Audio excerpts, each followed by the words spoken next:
Season की शुरुआत में हम एक लड़के जेई को समंदर के किनारे चलते हुए देखते हैं, जो भीगा हुआ भी था जैसे कि वो समंदर से निकला हो। उसके पास 3 और लड़के आकर उसे कपड़े देते हैं बदलने के लिए। जेई कपड़े बदलने के बाद उन तीनों से किसी जियाओशा नामी लड़के के बारे में पूछता है, जिसके जवाब में वो उसे बताते हैं कि जियाओशा उसका इंतजार कर रहा है। इसके बाद ये चारों जियाओशा के पास आते हैं, जो उदास समंदर के किनारे बैठा था। वो इन्हें देखकर रोते हुए कहता है कि उसे इन सबको एक आखिरी बार देखकर खुशी हो रही है। इनकी बातों से हमें समझ आता है कि जियोशा एक औरत के पीछे वहाँ आया था, लेकिन शायद उसने उसे धोखा दे दिया। इसके बाद जियोशा इन्हें अपना ख्याल रखने के लिए कहता है और खासकर औरतों से दूर रहने का कहकर बबल्स बनकर उड़ जाता है, यानी कि मर जाता है। जियोशा के जाने के बाद ये लोग सोचने लगते हैं कि अब ये कहाँ जाएं? तो जेई इन्हें कहता है कि समंदर इनके लिए अब सुरक्षित नहीं, क्योंकि इसके अंकल हैं जो इसे पकड़ लेंगे और जेई को शादी करने के लिए फोर्स करेंगे। जेई इन्हें ईस्ट जाकर नया समंदर ढूंढने का आइडिया देता है। तभी अचानक कोई बंदा पीछे से जेई को योर हाइनेस कहकर बुलाता है। चारों उस बंदे को देखकर दूर भागना शुरू हो जाते हैं और ये सीन यहीं कट हो जाता है। अब हमें एक पार्टी दिखाई जाती है जो सोंगनैन नामी लड़के ने अपना प्रोजेक्ट कंप्लीट होने की खुशी में रखी थी। सोंगनैन के साथ मियाओ नामी लड़की भी बहुत खुश नजर आती है। तभी मिसेस बाय सोंगनैन को आकर गेस्ट हाउस बेचने के लिए शुक्रिया कहती है। मियाओ ये सुनकर शॉक्ड हो जाती है और बाय से कहती है कि वो कभी गेस्ट हाउस बेचने के लिए तैयार नहीं हुई। इस बात पर उसकी सोंगनैन से लड़ाई हो जाती है और वो वहाँ से चली जाती है। बाय सोंगनैन से चीजें क्लियर करने आती है, जो उसे बताता है कि वो मियाओ को जल्द प्रपोज करने वाला है।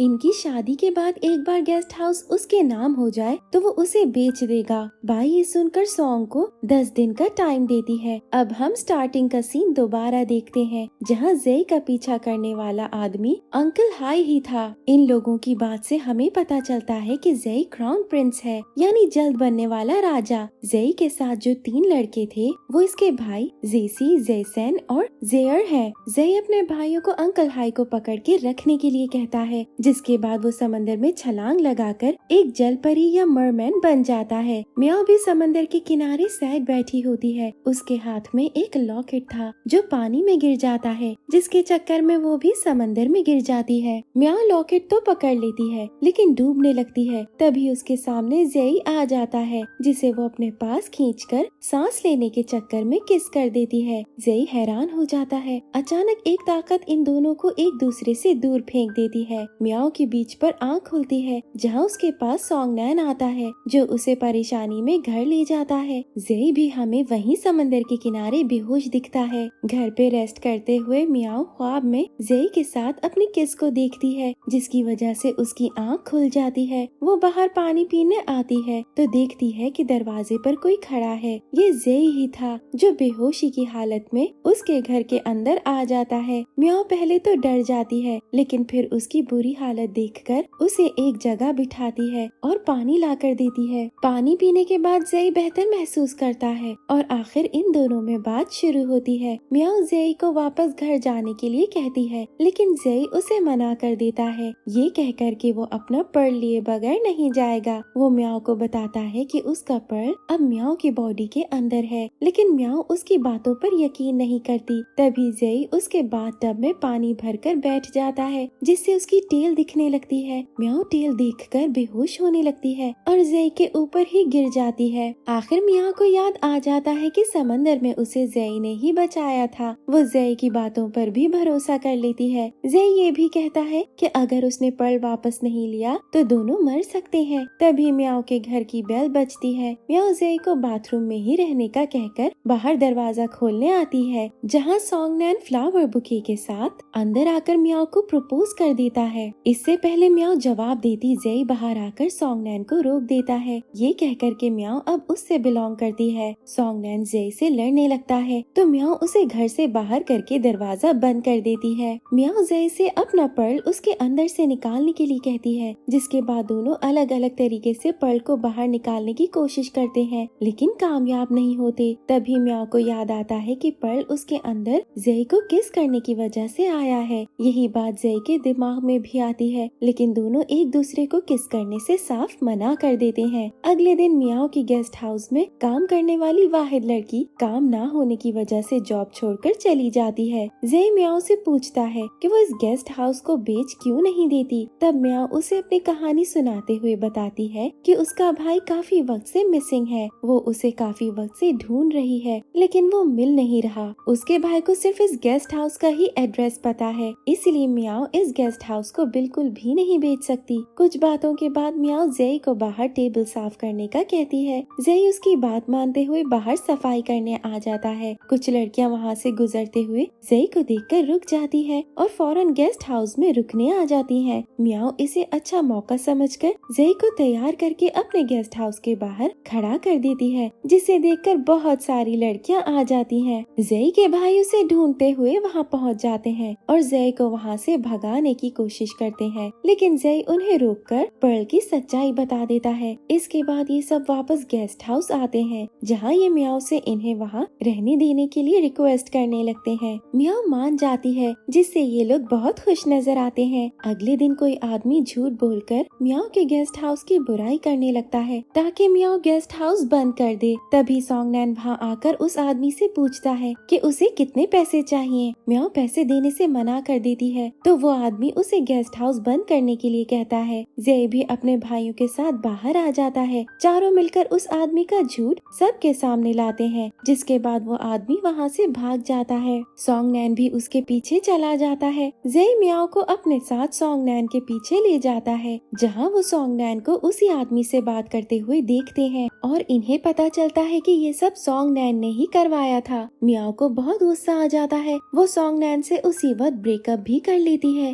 जेई अपने भाइयों के साथ मियाओ को खुश करने के लिए उसके गेस्ट हाउस पर काम करना शुरू हो जाता है, जिस वजह से गेस्ट हाउस की सेल्स बहुत अच्छी हो जाती है। मियाओ भी खुश नजर आती है। एक दिन जब वो बाहर कुछ सामान लेने जाती है तो कुछ गुंडे उसे पकड़कर एक वैन में डाल देते हैं। जेई को उसके खतरे में होने का एहसास हो जाता है। वो फौरन उसके पीछे भागता है, लेकिन वो गुंडे जेई को भी पत्थर मारकर बेहोश कर देते हैं और दोनों को अपने साथ ले जाते हैं। हम देखते हैं कि जेई और मियाओ एक स्टोर हाउस में बेहोश पड़े हैं। इन्हें मिसेस बाई देखने आती है, यानी इन्हें उसी ने किडनैप करवाया है। बाई जेई के हाथ पर एक ब्रेसलेट देखकर समझ जाती है कि वो एक मरमैन है। जिसके बाद वो उसकी बॉडी में पर्ल चेक करने लगती है, जो उसे नहीं मिलता। जब उसे मियाओ की बॉडी में पर्ल दिखता है तो वो हैरान हो जाती है और वहाँ से चली जाती है। इस सब से हमें ये भी समझ आता है कि बाई को जरूर मरमेन्स के बारे में कुछ पता है और वो कोई राज छुपा रही है। जेई को जैसे ही होश आता है वो फौरन मियाओ को लेकर वहाँ से बाहर निकलने की कोशिश करता है, लेकिन कुछ गुंडे उन पर हमला कर देते हैं और जेई के पेट में चाकू भी घुसा देते हैं। गुंडे भाग जाते हैं, जिसके बाद मियाओ जेई को वहाँ से बाहर ले आती है। इन्हें जाते हुए बाई देख रही होती है। जेई मियाओ को उसे ऐसी जगह ले जाने के लिए कहता है जहाँ पानी हो। मियाओ उसे एक बाथ हाउस लाती है, जहाँ वो पूरी जगह बुक कर लेती है। वो फौरन जेई को पानी में डालकर खुद भी उसके साथ बैठ जाती है। मियाओ को जेई की फिक्र होने लगती है। वो उसका सर अपने कांधे पर रख देती है। जेई के ठीक होने के बाद ये लोग गेस्ट हाउस वापस आ जाते हैं, जहाँ जेई अपने भाइयों को भी सारे हादसे के बारे में बता देता है। मियाओ को अपनी बॉडी पर कुछ अजीब महसूस होने लगता है। उसे चेक करने पर पता चलता है कि उसकी बॉडी में मरमेड जैसी चेंजेस आना शुरू हो गई हैं। वो फौरन जेई को अपने रूम में लाकर चेंजेस दिखाती है, जिसके बाद जेई उसे कहता है कि उन्हें पर्ल को जल्दी बाहर निकालना होगा। आखिर दोनों किस करने के लिए तैयार हो जाते हैं, लेकिन हर तरीके से किस करने के बाद भी जेई अपना पर्ल वापस नहीं ले पाता। दूसरी तरफ हम बाई को देखते हैं, जिसके हाथ में मरमेड्स के ऊपर कुछ रिपोर्ट्स मौजूद थी। जेई को ढूंढते हुए अंकल हाई गेस्ट हाउस पहुंच जाते हैं। वो अपने साथ एक लड़की मोमो को भी लाते हैं, जिससे वो जेई की शादी करवाना चाहते थे। जेई और उसके भाई अंकल को अलग ले जाकर सब कुछ बता देते हैं। अंकल हाई भी इस बात से परेशान नजर आते हैं, क्योंकि ऐसा पहले कभी नहीं हुआ था। वो जेई को उसके पर्ल का कलर पूछते हैं, जो वो ब्लू बताता है। इस पर अंकल हाई कहते हैं कि अगर उनके बीच में प्यार होता तो पर्ल का कलर रेड में बदल जाता। कुछ बातों के बाद ये लोग वापस गेस्ट हाउस आ जाते हैं, जहाँ अंकल हाई मोमो को वापस जाने के लिए कहते हैं। मोमो मना कर देती है और कुछ दिन गेस्ट हाउस में रुक जाती है, तो अंकल भी उसके साथ वहीं रह जाते हैं। मियाओ मोमो को देखकर बिल्कुल खुश नहीं होती, क्योंकि वो पूरे वक्त सिर्फ जेई का पीछा कर रही थी। एक दिन बाई मियाओ से मिलने आती है, जहाँ वो जानबूझकर जीसैन से टकरा जाती है, जिसके बाद जीसैन का ब्रेसलेट चमकने लगता है। इन्हें पता चलता है कि बाई एक मरमेड है, जो कि हैरत की बात है, क्योंकि मरमेड्स बहुत रेयर होती हैं। ये लोग बाई से पूछते हैं कि वो वापस समंदर क्यों नहीं जाती, तो बाई इन्हें बताती है कि वो पानी में सांस नहीं ले सकती।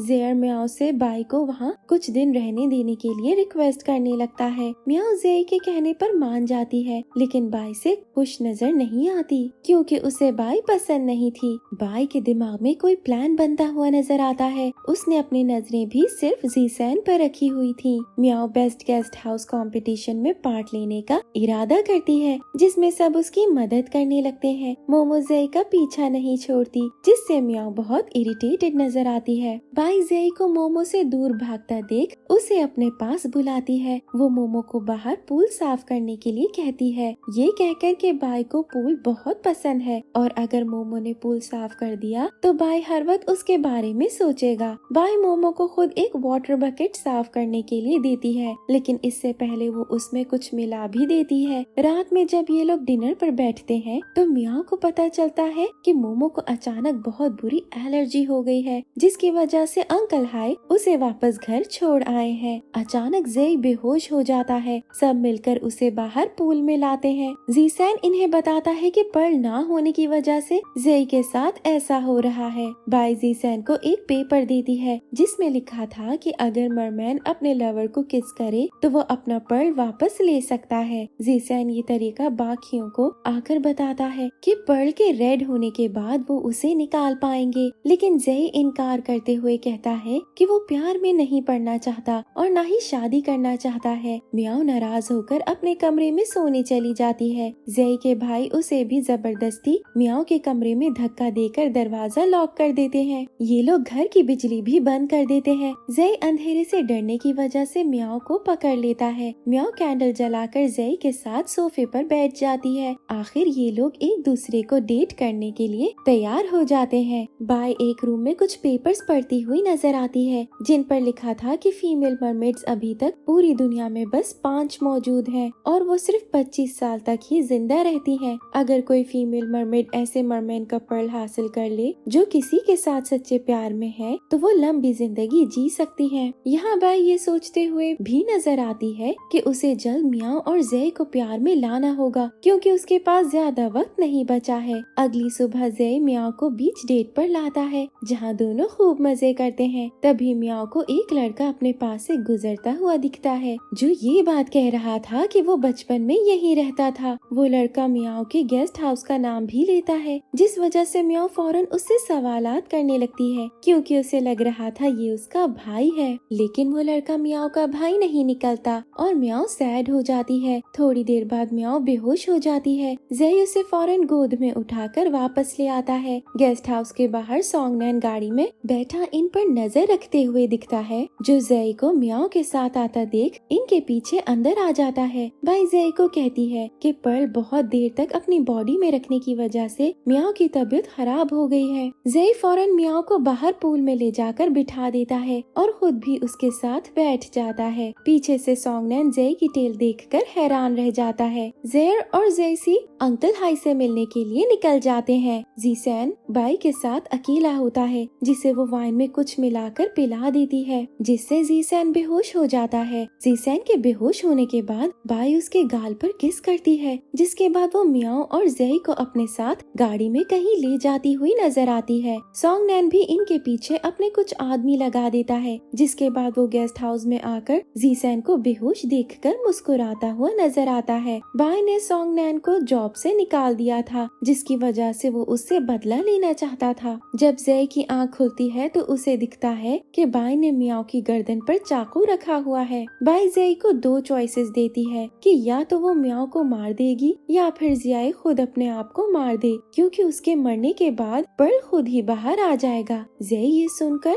अपने आप को मारने का फैसला ले लेता है। मियाओ उसे बहुत रोकती है, लेकिन वो उसकी बात नहीं सुनता। वो चाकू उठाकर अपने पेट में घुसा लेता है, जिस वजह से मियाओ बहुत रोने लगती है। बाई को मियाओ के अंदर का पर्ल रेड कलर में बदलता नजर आता है, जिसके बाद वो फौरन उसके अंदर से पर्ल को बाहर निकाल लेती है। मियाओ जेई के पास आती है है जो बेहोश हो चुका था। बाई अपने लोगों से इन्हें जाने देने का कहती है, लेकिन तभी सोंगनैन वहाँ अपने लोगों के साथ आ जाता है। उसके साथ हमें जीसैन भी नजर आता है, जिसे देखकर बाई परेशान होने लगी थी क्योंकि वो उसे पसंद करती थी। सोंगनैन बाई के हाथों से पर्ल छीन लेता है और जीसैन के सामने उसकी सच्चाई भी खोल देता है कि कैसे वो उनके साथ सिर्फ पर्ल चुराने के लिए रह रही थी। सोंगनैन अपने लोगों के साथ इन सबको समंदर के किनारे ले आता है, जहाँ वो जेई को पानी में धक्का देने की धमकी देते हुए मियाओ को गेस्ट हाउस बेचने वाले कॉन्ट्रैक्ट पर साइन करने के लिए कहता है। जेई अपने अंदर पर्ल ना होने की वजह से अब समंदर में सांस नहीं ले सकता था। मियाओ जेई के लिए फौरन कॉन्ट्रैक्ट पर साइन कर देती है, जिसे देखकर सोंगनैन गुस्सा हो जाता है और जेई को समंदर में फेंक देता है। मियाओ ये देखकर चिल्लाने लगती है तो सोंगनैन उसे भी पानी में जाने के लिए कहता है। यहाँ उसकी बातों से पता चलता है कि मियाओ को हाइड्रोफोबिया था, यानी पानी का डर। मियाओ बिना कुछ सोचे समझे फौरन समंदर में छलांग लगा देती है, जिससे सोंगनैन शॉक रह जाता है। सोंगनैन बाई और जीसैन को वहीं बांधकर साइड पर बिठा देता है, जिसके बाद वो किसी को कॉल करके प्रोजेक्ट दोबारा शुरू करने की बात करने लगता है। लेकिन जब उसे पता चलता है कि अब उसका प्रोजेक्ट पूरे तरीके से खत्म हो चुका था तो वो बहुत गुस्से में आ जाता है। वो बाई को मारने आता है। तभी जीसैन अपने हाथ की रस्सी खोलकर उसे फौरन धक्का देता है, जिसकी वजह से वो एक पत्थर पर गिरकर बेहोश हो जाता है। सोंगनैन की पॉकेट में से पर्ल भी गिर जाता है, जिसे बाई देख लेती है। जब जीसैन बाई के हाथ खोलता है तो वो पहले जाकर पर्ल को उठाती है। इस बात पर जीसैन और बाई में बहस होने लगती है। जीसैन बाई को पर्ल लौटाने के लिए कहता है, जिसके बदले में वो उसे अपना पर्ल देने की भी ऑफर करता है, क्योंकि उसका पर्ल भी रेड हो चुका था। यहाँ पता चलता है कि जीसैन भी बाई से प्यार करता था, लेकिन इससे पहले वो बाई से कन्फेस कर पाता, सोंगनैन उठकर उस पर हमला करने आता है। लेकिन बाई उसके सामने आ जाती है और सोंगनैन चाकू बाई में घुसा देता है। पीछे से मियाओ भी जेई को लेकर समंदर से बाहर आ जाती है। ये सब देखकर सोंगनैन भागने लगता है, लेकिन तभी जेसी, जेर और अंकल हाई आकर उसे पकड़ लेते हैं। बाई जेई को उसका पर्ल वापस लेने के लिए कहती है, जो वो उसके हाथ से ले लेता है। जीसैन बाई को पकड़कर रोने लगता है और बाई समझ जाती है कि वो उससे प्यार करता है। बाई मरने लगती है, लेकिन तभी जीसैन का रेड पर्ल चमकने लगता है। बाई की बॉडी में भी एक रेड पर्ल चमकता हुआ नजर आता है, जिससे पता चलता है कि ट्रू लव की वजह से वो आखिर बच गई है। अब हम सीजन के एंड की तरफ आ जाते हैं, जहाँ सब गेस्ट हाउस में सेलिब्रेट करते हुए दिखते हैं, क्योंकि मियाओ के गेस्ट हाउस ने कंपटीशन जीत लिया था। जीसैन बाई से कहता है कि वो मरमेड इंसाइक्लोपीडिया का एक पेज खुद लिखेगा, जिसमें वो सबको बताएगा कि कैसे फीमेल मरमेड्स पर्ल के बगैर पैदा होती हैं और 25 साल बाद मर जाती हैं। लेकिन एक बार किसी फीमेल मरमेड को उसका ट्रू लव मिल जाए तो उसका मिसिंग पर्ल उसे वापस मिल सकता है, जिस वजह से वो जिंदा रह सकती हैं। ये सुनकर बाई भी बहुत खुश हो जाती है। जेई मियाओ को किसी से मिलवाता है, जो और कोई नहीं बल्कि उसका भाई था, जिसे देखकर मियाओ बहुत इमोशनल हो जाती है। सीन कट हो जाता है, जिसके बाद हमें जेई मियाओ के साथ बीच डेट पर नजर आता है। दोनों एक दूसरे को बहुत खुशी से देख रहे होते हैं और आखिर इनकी स्वीट सी किस के साथ सीजन यहीं एंड हो जाता है। Thank you for watching.